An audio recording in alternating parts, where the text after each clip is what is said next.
A new study suggests that men should touch themselves 21 times a month for health reasons.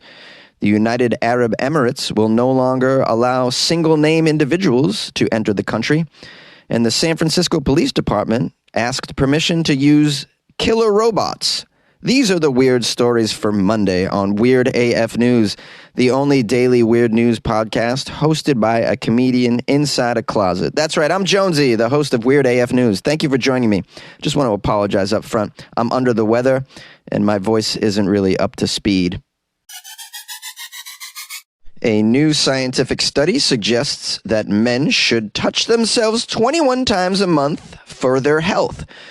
Now, this is just a disclaimer for the children that might be listening. This segment involves ejaculation and the science around that. So, perhaps earmuffs are in order, or use this as a teaching moment, guys. Oh, and by the way, I forgot to include the sound of science. This is a scientific study here. We're talking about prostate health. We all need to learn about this.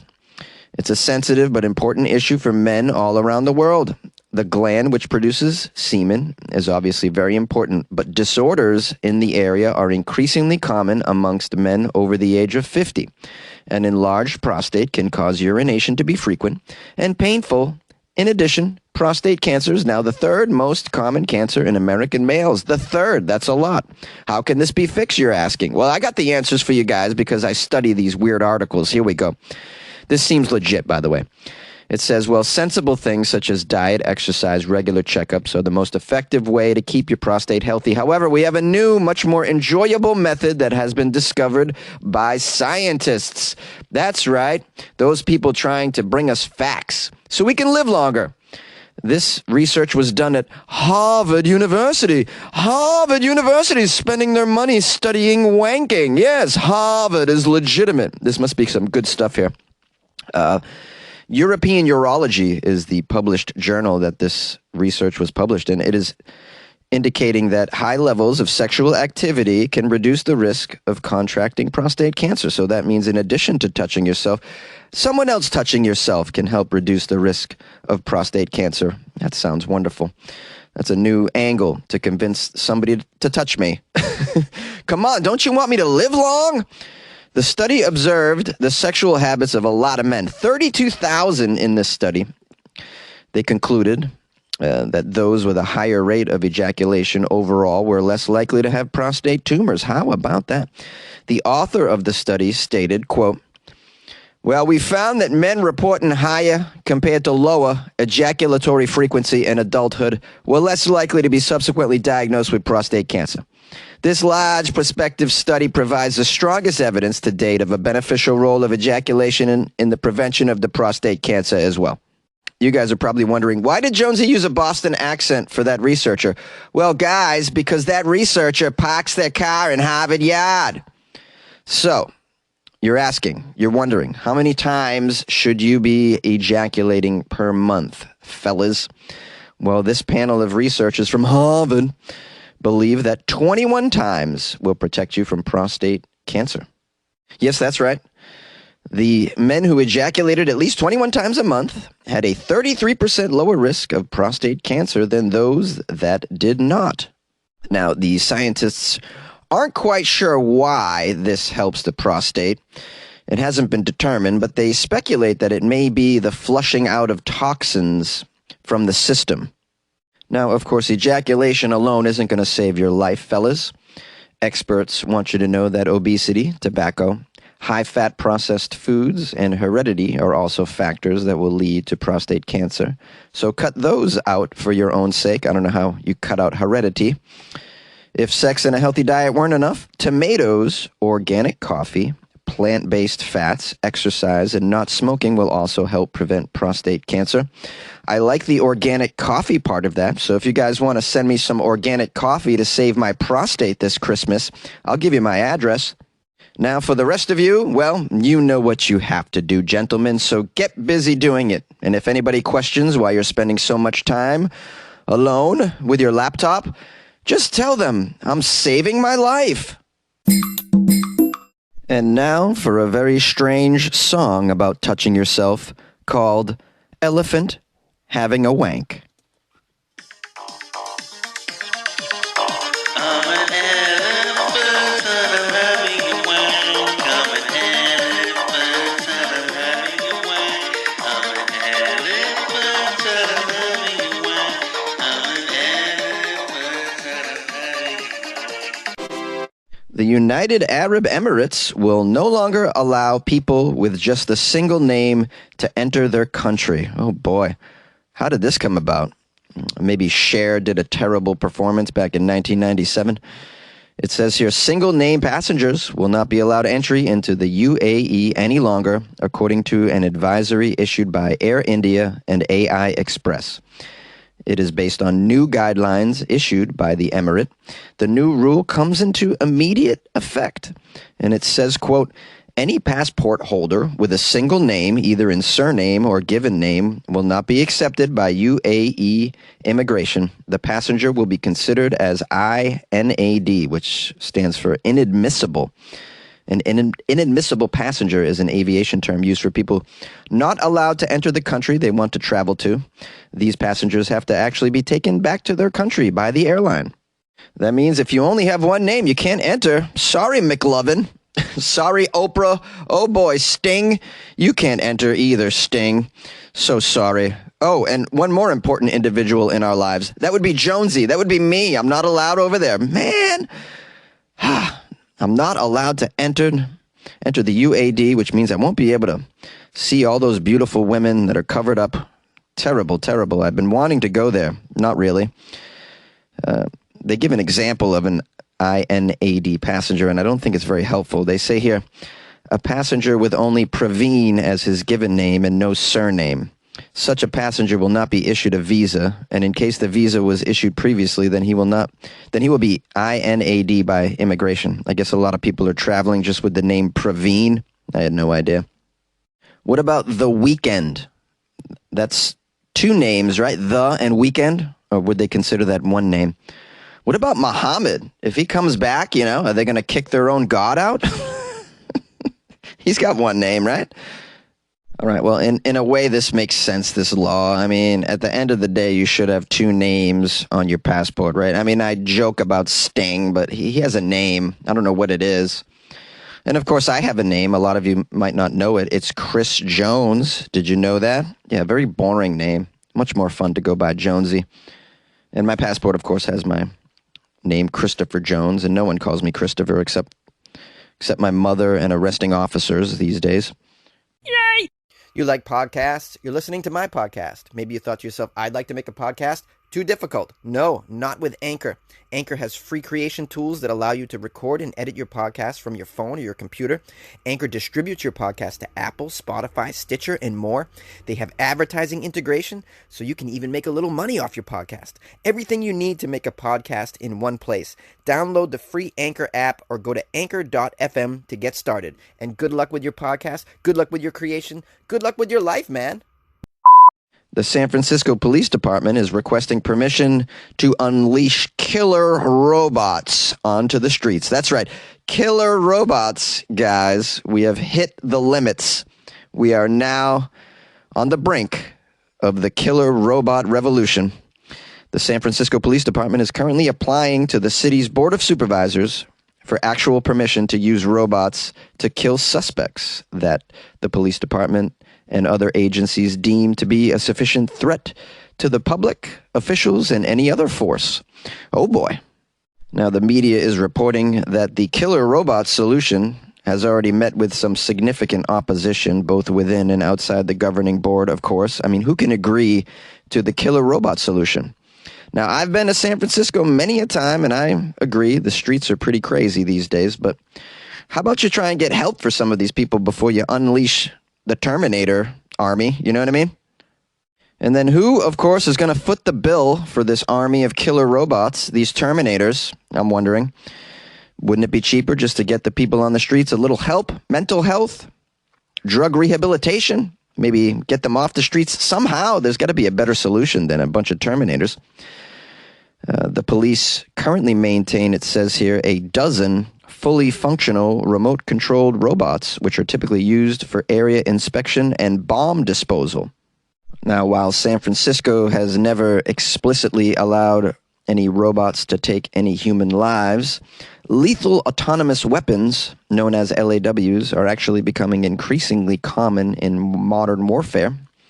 Anti-personnel mines, one of the earliest iterations of automatic weapons, have been banned since 1997, and fully automated defense systems such as shipboard phalanx systems have been deployed since the 1970s. Autonomous attack systems such as UAVs and combat drones have been deployed for years, in fact, but have always required a human in the loop to take some responsibility for actually firing the weapons. The article goes on to say that now the San Francisco Police Department, the same department that regularly costs the city six-figure settlements for its excessive use of force and obstructs investigations into its affinity with baton beatings, wants to wield that same life or death power over San Francisco civilians with these killer robots. Well, it's very clear that we have the technology for robots to handle dangerous situations that can actually save lives, I'm sure. But then the matter is it always foolproof? Will there be innocent victims of killer robots? I'd imagine there might be. When you leave it up to an autonomous robot to make the decision, I'm not confident they'll always make the right decision. And by the way, a lot of robots being invented, but for stupid stuff, man, like killer robots for the police and like robot dogs for pets in Japan. I'm just like, can we get robots to do other things, man? Like, I would love to have, like, 3 little robots in my closet that I could just bust out with me, bring them to the basketball court, and we have a game of 2-on-2. Why can't I have that in my life? How about a robot in my kitchen right now that can fix the leak under my sink and then whip me up some mac and cheese if I feel like it? What about that? Well, I guess I leave this question to my listeners. What do you guys think about the police force using robots out in the streets like this? Call the show. I'd love to hear from you. 646-450-2012. Hello, my loyal listeners. Thank you for spending some time with the Weird AF News podcast. I appreciate that. Hope you had a lovely weekend. Hope you enjoyed that Florida Friday episode, and thanks to everybody who reached out to me over the weekend. I got some nice reviews I'd like to read, a couple on Amazon. One is from user PT112. It's called Jonesy Delivers. Jonesy delivers some funny, weird AF news each weekday that always brightens my day. I, like many fans, especially love Florida Fridays. Now, when I see articles that start off with, quote, a Florida man or woman, I automatically read it in Jonesy's voice in my head. Thanks to Jonesy for brightening my weekdays. And good luck with your life, man. Well, good luck with your life, PT112. I appreciate the 5 stars that you gave me as well. Thanks so much for the 5 stars. I'm friggin' grateful. Also got another review from Joe Stansbury, also 5 stars. The title is Fun, Informative, and Florida Friday. Awesome podcast. Jonesy has a quick and fun take on the current news, along with Fridays devoted to the antics of fine folks from Florida. It's a hoot. Please keep up the good work. Good luck with your life, man. I love everybody writing good luck with your life, man. And I love that you use the word hoot, Joe Stansbury. You don't see that word very often. It's a hoot. Yes, Florida is most definitely a hoot. I also got a lovely comment on a YouTube episode. That's right, Weird AF News is also on YouTube. It's by dept 42, who wrote, just subbed and rang the bell. You have the voice of a choir singer who asks to buy your teeth in the 3rd floor bathroom of a home improvement store. That's the comment, and it is so weird and hilarious. I just had to read it on the show. Shout out to dept 42, who obviously is a very funny individual.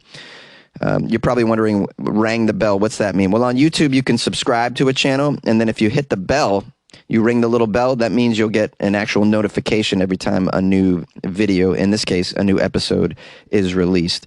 So big shout out to dept 42, loving it. And again, on YouTube, I had a comment from The Real Thomas, who writes comments quite frequently, and I appreciate that.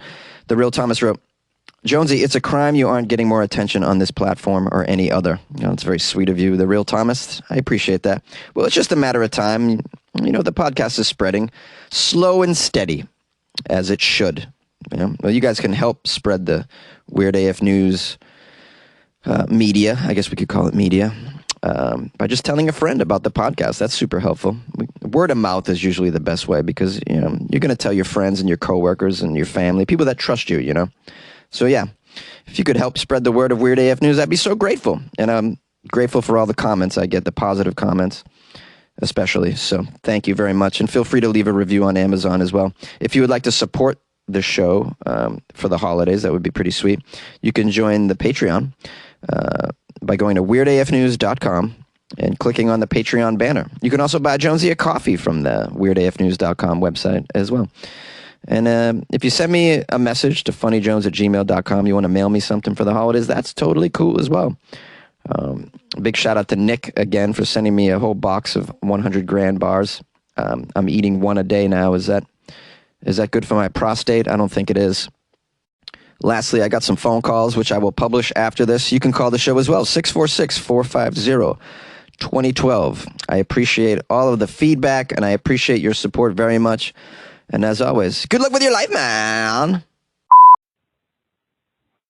Hello, fellow weirdos. Hello, Jonesy. It's Michael calling from Iowa City. I hope everyone had an amazing Thanksgiving weekend, and I know that I did. I headed home to my hometown, left Iowa City on Wednesday afternoon, and I was home for 4 days, and I got to see family members that I haven't seen in 3 years because of COVID restrictions. So it was an awesome, amazing, wonderful Thanksgiving weekend for me. And as such, I was totally, completely busy and did not call into the show on Wednesday or leave a message on Thursday or Friday wishing everyone a happy Thanksgiving, and didn't give any updates on the Thanks for Giving campaign. But I hope everyone had a great weekend, a great Thanksgiving, and I wanted to give some updates on the Thanks for Giving campaign. I truly appreciate everyone's generosity, and I'm thankful for those who joined the Patreon and made donations, but it's not as much as I'd like to see. So I'm going to extend this campaign right through the holiday season here into Christmas season, and I'm going to increase my donation level from $2 for each person who joins or increases their Patreon membership level to $5. And for people who make a PayPal donation or buy a cup of coffee for Jonesy, I'm going to increase that from $1 to $2. So every person who donates via PayPal, I will donate $2 instead of $1. And if you buy Jonesy a cup of coffee, whether it be one cup of coffee, I'll donate $2 instead of $1. If you buy multiple cups of coffee, I'll donate $2 for each cup of coffee that you buy Jonesy. And this is up to a total donation of $200 as promised before. I know it's a tough time of the year with Christmas coming, and that it's been tough with inflation such as it's been, but it's a time of giving and not receiving. It's been difficult, of course, but I'd like to see everyone dig deep in their pockets and, you know, look deep within your heart and show your appreciation for Jonesy. And once again, consider joining the Patreon or making a donation. So I thank everyone if you've already donated, and if you haven't, give it a second thought. So happy Thanksgiving, everyone.